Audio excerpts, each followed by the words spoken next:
Evo kako ću najjednostavnije da vam objasnim šta je inflacija. Zamislite da ste majmun. Dobro, kod nas na Balkanu i ne morate mnogo da zamišljate jer život nam je savršen, ekonomski tigar, prikriveni krvopija. Možda grafika neće da prati tekst kako treba, pa bih vas zamolio da ako nešto nije jasno, odgledate video par puta. Kratak je video. Imaš bananu, jedeš, sve je cool. Ali onda, bam!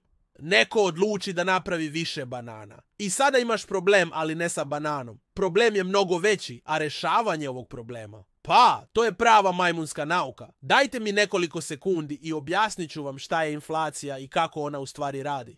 I kako nas ovi glavni voze ko volove, to jest majmune, izvinjavam se volovima.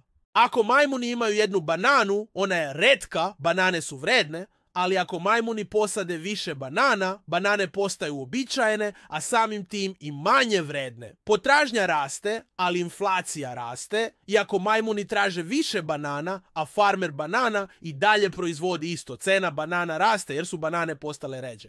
Ovo je inflacija uzrokovana troškovima. Ako je potražnja za bananama ista, ali farmer banana ima manje banana da proda, cena banana raste jer su postale ređe, a troškovi proizvodnje rastu. Majmun kupuje bananu, majmun jede bananu, život je dobar, majmun priča svojim prijateljima o prodavnici banana, a majmuni kupuju sve banane koje farmer ima.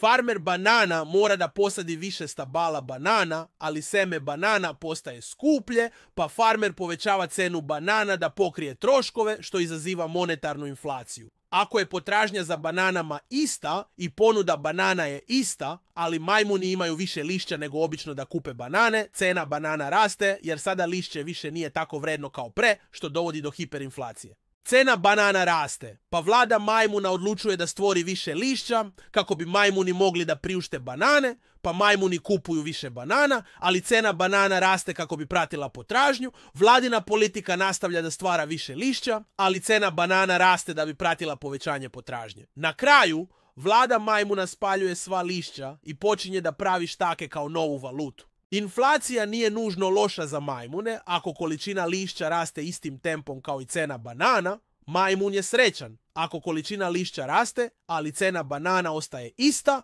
majmun je bogat. Ako lišće ostane isto, a cena banana raste, majmun je siromašan i tužan. Majmun je zapravo svi mi. Da bismo izbjegli inflaciju, majmuni treba da ulažu u banane, jer će to vremenom doneti više banana. Ponekad inflacija može da postane stvarno bananska. Sad lupite subscribe. Volimo vas!